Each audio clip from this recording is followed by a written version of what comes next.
here she is, Jaguar's new speedster for 1961.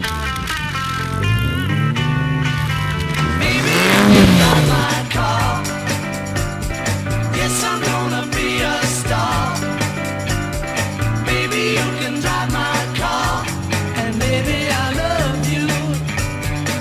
Beep, beep, beep, beep, yeah.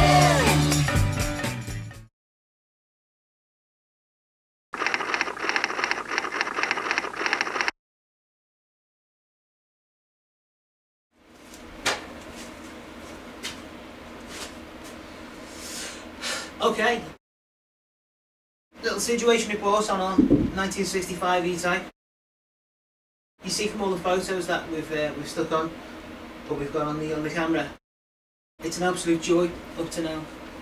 Every time you take a panel off, you're expecting to see a hole or some rust or collision damage or something that you weren't expecting, and there's nothing. It's absolutely spot on. It's like taking a 5-year-old car apart, and you know, as of today, or as of actually about 4 months ago, this thing was 47 years old. So it's certainly had new flaws. I don't think the inner sills have been done. They look original, but they're perfect. So if they have, very good. It's had sills on the outside. Tapping on them, they don't seem like filler solid. So they're proper sills. They've all been put on quite well. The floor is still covered in all sorts of like soundproofing, matting, hairy stuff, which has all got to come off before we paint the car anyway, so we'll have another good look at the floors. If there's any dodgy wells on that, we'll tidy those up. But to be honest, it's turned out to be a really, really good car to restore. No welding to do, as yet, other than the little bits I need to do to the doors to reshape them. That's about it. We're looking inside the doors and looking inside the bulkheads. The parts that aren't blue have been painted in iron oxide, so they're red or kind of browny red with iron oxide, and the thing is absolutely full of wax oil. Okay, it's going to make a couple of parts a little bit difficult to paint, but it's a big deal. It's easier to get rid of the wax oil and paint it than weld up big holes. So that's about it. Up to now, what we've done, we've basically stripped most of the trim from that side of the car, from the passenger side of the car.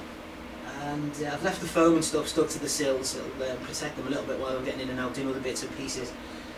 And I think we'll probably leave most of the felt on the floor to protect it until we start doing the bodywork, which will be after the engine and everything else has come out and the bonnet off. So that'll protect the inside for now. Then we'll just spend the day scraping all that off, clean the floor off, and that'll be all nice and tidy. Still haven't decided what to do with that little rear bulkhead just at the back, which has got the marquette on it. I don't know whether to keep the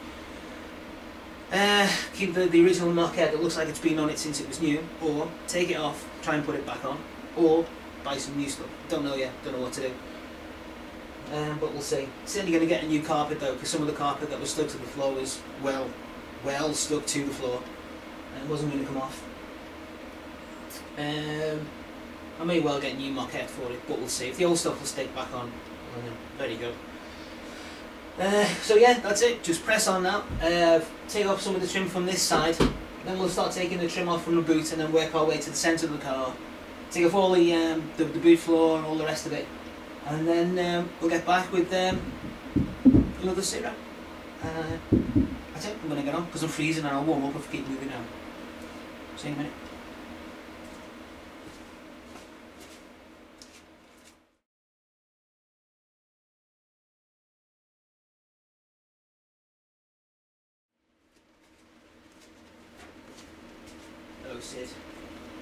Right, so only intended to come out and put some stuff away and wrap some of the stuff in ball wrap. So Maddie's helped me put some stuff up on the top today. Kind of started taking chrome out of the windows around, and got to the point where we might as well take the front window out. Not something I've ever done before, especially on E-Type. But the rubber is actually quite supple. The glass is in reasonable condition, so fingers crossed we don't crack the stupid thing. I'm going to do the normal thing of, rather than just prising the rubber around and pushing the windscreen out, I've got a disposable set of knives, £1 at Poundland as it happens. There's 1, 2, 3, there's 6 in there, so you're never ever going to be stumped for a sharp blade. I've got another load of sharp blades here, and I've got well, this is the first one out of the box, so I've got 99 razor blades in there. Now Mandy's going to be in a minute with some coffee to help me. She may or may not notice that this is switched on.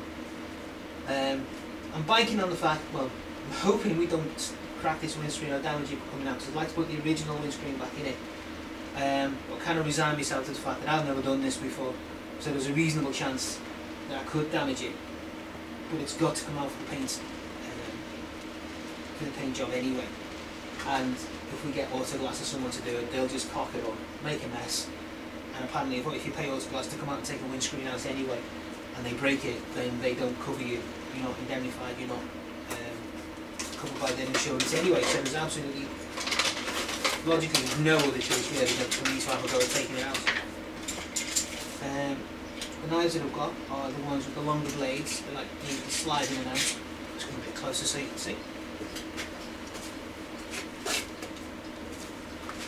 There you go. So there you go. Like that. So I'll actually get it right up inside the window rubber. And I'll cut all of the rubber out till basically hopefully the window will just fall out, and then we'll move it away from the car and then figure out where we're going to put it for the next year. I don't know, however long it takes. So I'm going to start cutting on the rubber. As you can see, the cats are wondering where the smell of the rats has come from, because there was a rat that lived in the car for a while. Later on I'll show you what they did to the seats. Yeah, they're not doing any harm. There's not a lot in there they can damage anyway, as long as they don't poo or wee. Right, I'm going to start cutting. Poundland 6.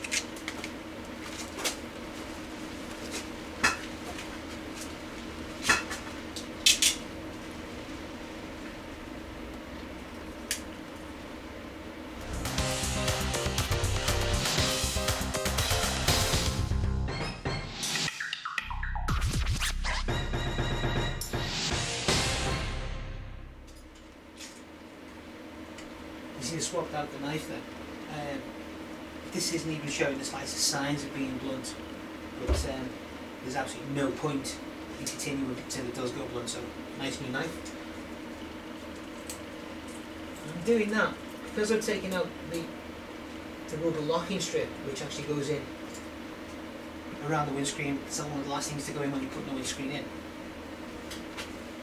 That's already out, so what I'm doing, make sure that this rubber isn't actually stuck to the windscreen, and then I'm sliding this down into the gap so I can see the knife coming out into the channel which is there for the locking strip, which goes in, and just gently cutting all the way along the edge.